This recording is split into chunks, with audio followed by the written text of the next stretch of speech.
Hindi ako makapaniwala kung gaano katanga ang mainstream media dito sa Australia. Parang nabubuhay sila sa sarili nilang mundo at hindi pinapansin ang nangyayari sa buong mundo. Sinara ni Trump ang mainstream media at ang kultura sa paligid nito. Totoong sinira niya ito. Pero hindi ko sinasabing perpekto siya. Alam mo na, yung grabeng by the pussy na issue. Inabol nila siya. Akala nila nabubuhay pa rin sila sa lumang mundo na pwede nilang ilantad. Ang kapintasan ng iba at mawawala lang. Binago ni Trump yan. Sabi niya, locker room talk lang yon. Oo, hindi ako perpekto. Nagsasalita rin ako ng masakit. Lahat naman, sa pribado, nagsasabi ng masasakit na salita. Walang makakapagsabing, hindi ko pa nasabi yan sa pribado. Siyempre, nagawa mo na. Hindi mo sinasadya pero lumalabas pa rin. Kaya mas malawak ang tinutukoy ko. Sa hindi malamang dahilan, mukhang nahuhuli ang Australia ng mga 10 taon. Ngayon, si Pauline Hanson naman ang tinutugis nila. Hinahabol nila si Pauline Hanson dahil kinausap niya si Tommy Robinson, isang nahatulang bigot na nasa dulong kanan at anti-Muslim.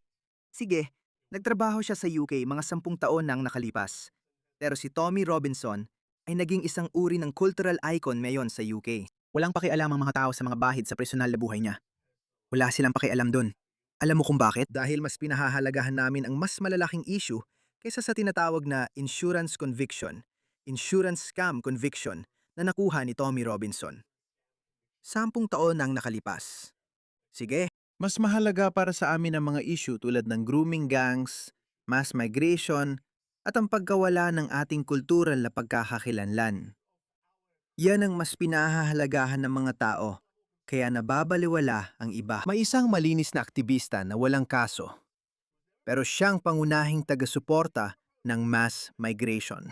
Sa kabilang banda, may isang tulad ni Tommy Robinson na may mga pagkukulang pero tinatalakay ang mga isyong pinahahalagahan ko. Grooming gangs, mass migration, Islamic invasion. Sino mas dapat kong pakinggan? Siyempre, si Tommy Robinson. Wala akong pakialam sa sinabi ni Pauline Hanson. 30 taon na kahit pwede namang bigyang katwiran, hindi rin ito kasing sama ng grab her by the pussy.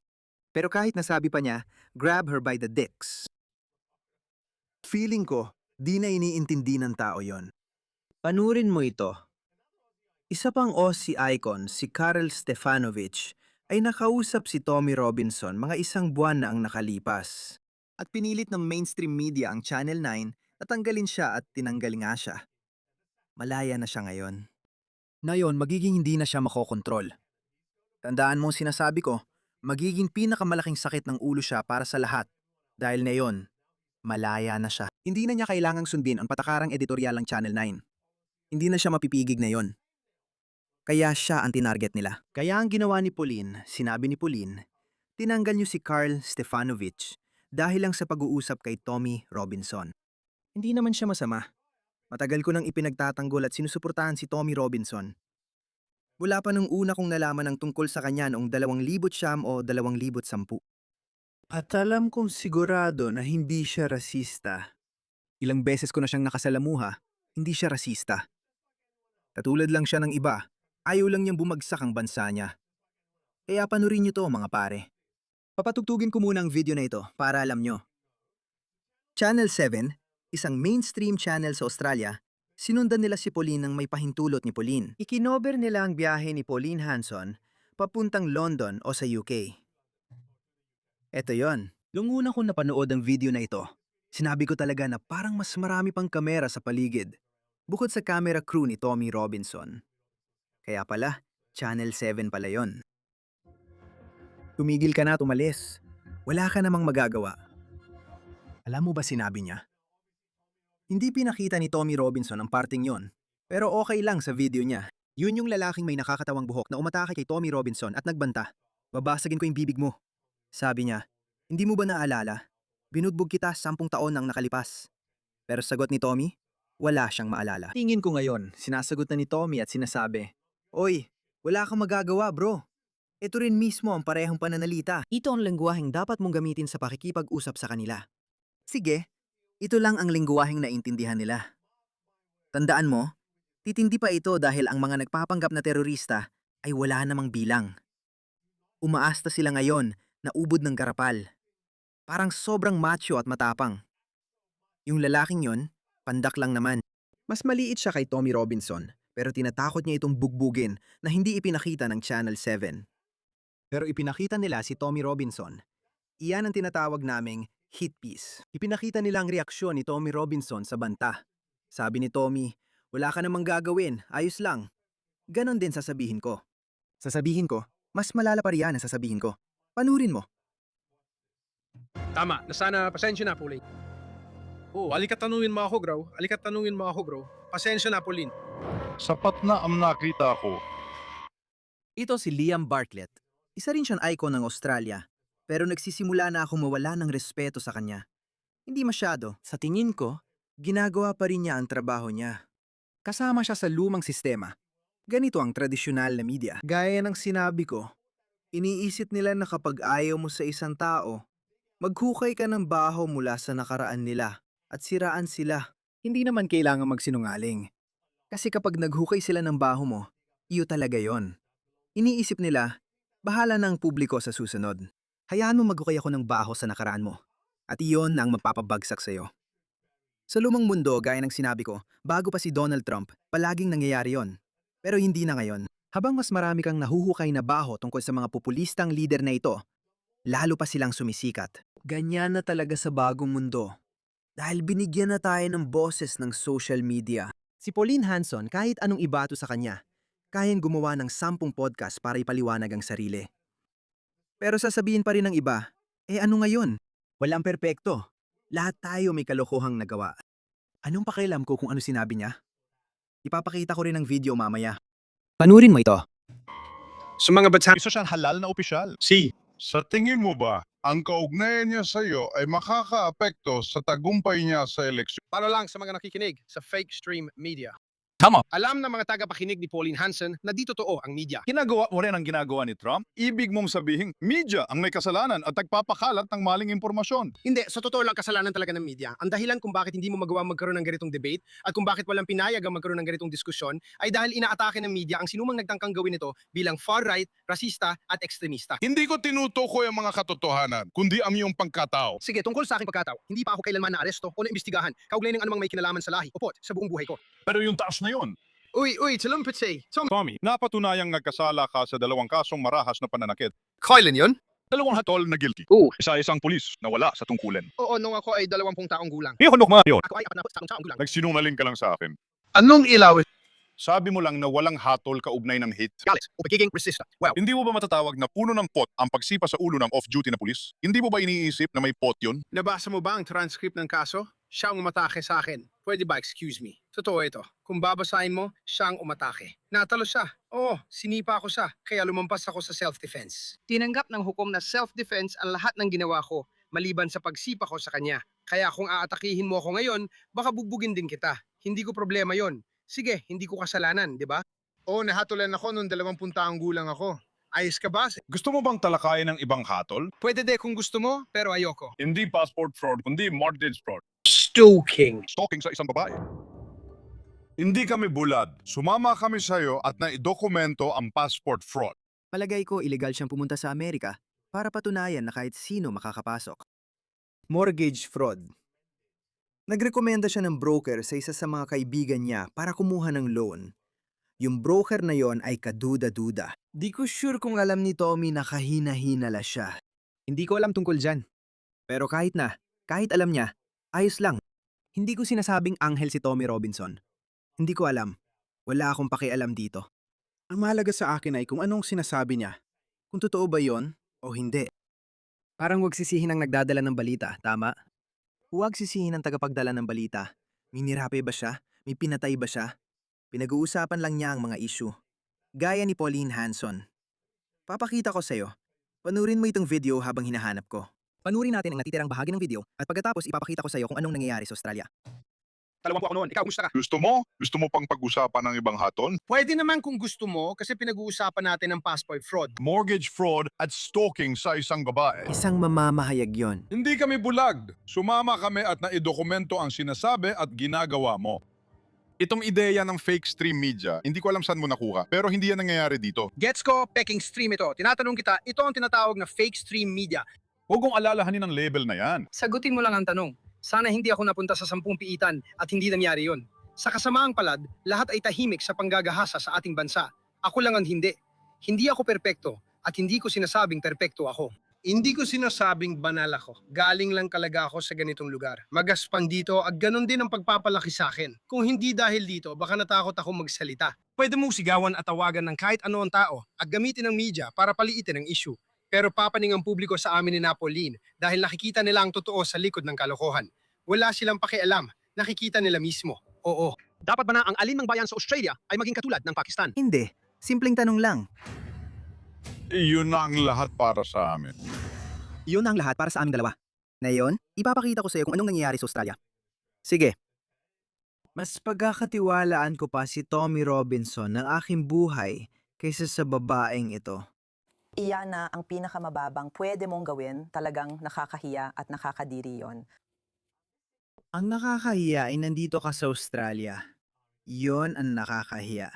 Isang panayam ni Hanson kasama ang nahatulang kriminal. Alam mo, isang professional na anti-migrante, anti-Muslim na tagapagpalaganap ng galit at isang puting supremacista. Hindi. Hindi siya white supremacist. Sinungaling ka. Daya ng sinabi mo, ito ang pinakabago sa ilang dekadang karera ng pagpapalaganap ng mensahe ng galit ni Hanson. Ang hindi alam ng mga tanga, hindi siya mapipigilan. Mas lalo pa siyang sisikat dito, pare. Kayumanggi akong lalaki at kabisado ko ang kulturang ito.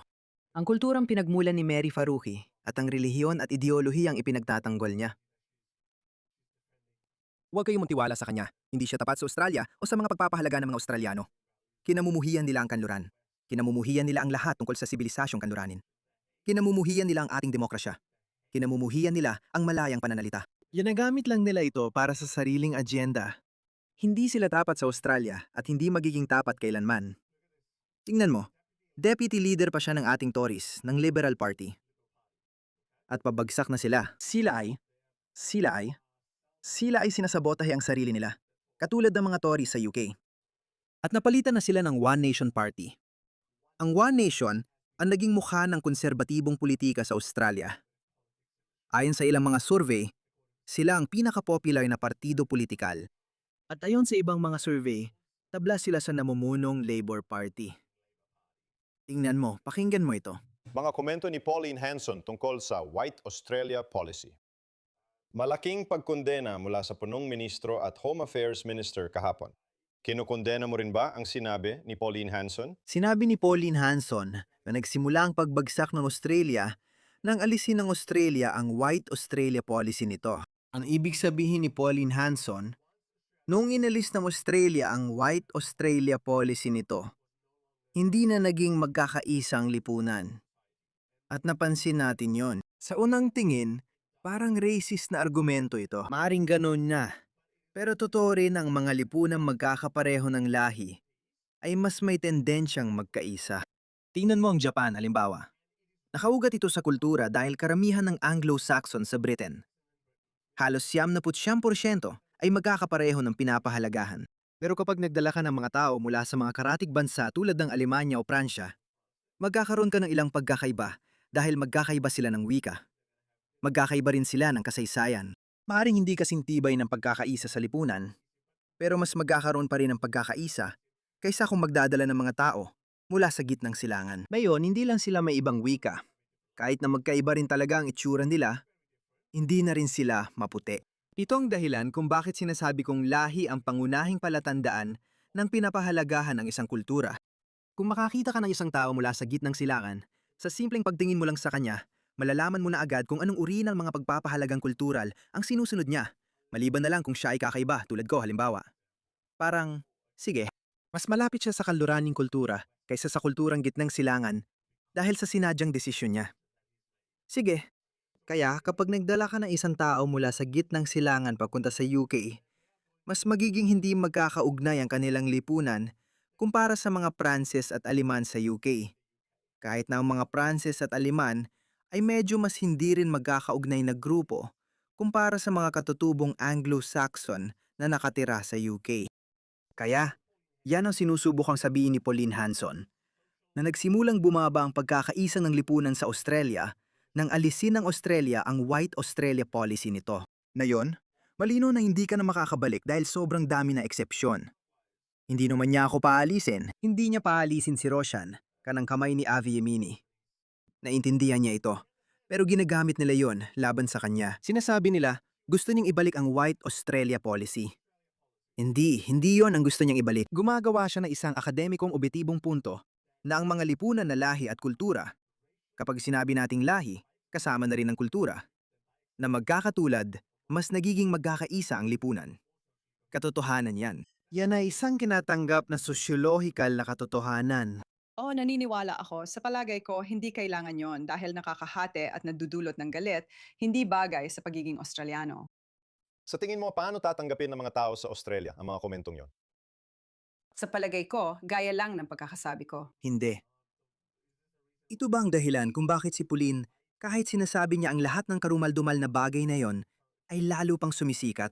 Iba ang pamamalakad namin sa Australia. Mayaman ang kasaysayan namin sa multikulturalismo at isa kaming bansang binuo ng mga migrante. Nakakaisa kami sa koalisyon na nawalan ng kontrol ang migrasyon nitong 4 na taon. Sobra na ang bilang. Ano ang ibig mong sabihin kapag sinasabi mong gumagana ang multikulturalismo? Si Tony Abbott, dating punong ministro at tagapangulo ng Liberal Party ng Australia, gumawa ba talaga ng video na nagsasabing nabigo ang multikulturalismo? Iyan ang sinabi niya. Hindi niya sinabing maganda o masama ang multikulturalismo. Sabi niya, nabigo ito at tanggap na ang katotohanan iyon. Hindi epektibo ang malawakang migrasyon. Kung kakaunting tao lang ang papapasukin mo, kasi alimbawa, nung dumating ako noong 2003 napakaliit ng bilang ng mga migrante noon. Katulad ko at ng matalikong kaibigan sa universidad, ayokong palawakin pa ang usapan. Anong ibig mong sabihin? Bakit niya sinasabing epektibo ang multikulturalismo? Kung okay naman, bakit hindi mass migration na lang? Patuloy lang silang papasukin. Patuloy na magdala ng mga tao mula sa mga kulturang mapanlaban. Bakit? Bakit? Anong ibig mong sabihin?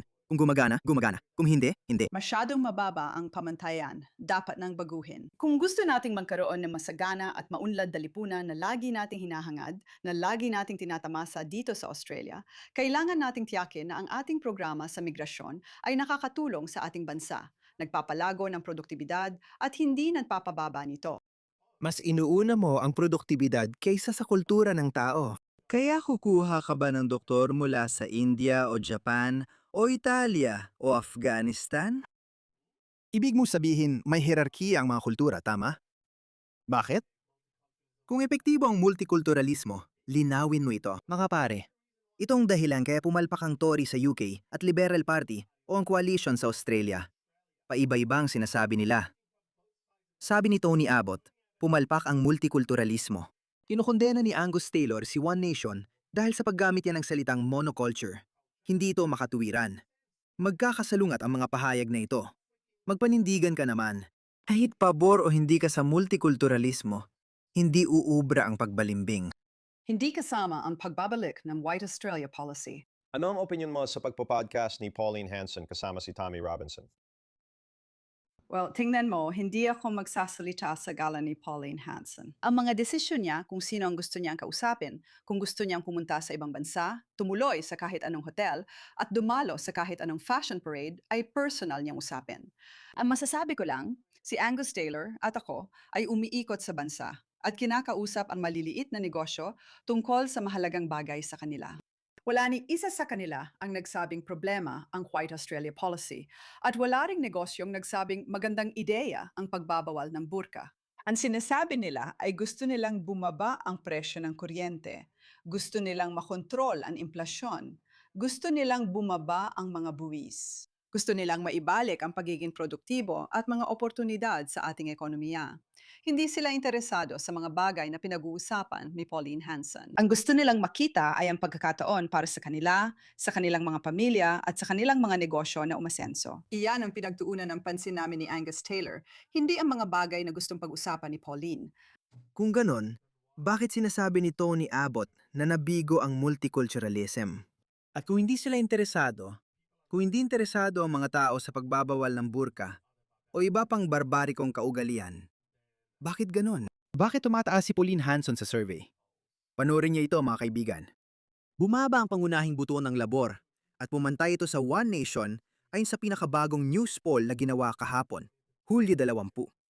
Muling lumakas ang suporta sa One Nation Party ni Pauline Hanson ayon sa bagong news poll, habang ang pangunahing boto ng Labor ay kapantay ng pinakamababang antas mula nang manalo si Anthony Albanese noong halalan ng 2022. Kung hindi interesado ang mga tao sa usapin ng multiculturalism, pagbabawal ng burka o kung ano paman, kung hindi interesado ang mga tao.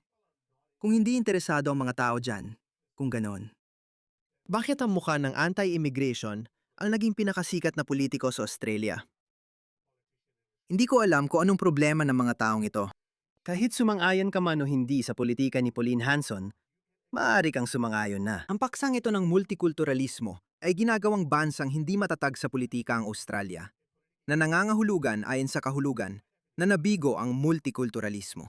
Kung hindi naging issue yon, kahit sino pwedeng maging pinaka-popular na politiko sa Australia. Hindi ang taong naging. Nagsasalita siya laban sa multikulturalismo sa loob ng 30 taon. Wala akong nakikitang mali sa luhikang yan. Oo, si Pauline Hanson ang target nila. Pero hindi uubra yan mga pare. Siguradong hindi uubra. At hindi na ako makapaghintay para sa halalang pangkalahatan ng 2028. Habil kailangan nating putulin agad ito. Ayaw nating maging pangalawang UK.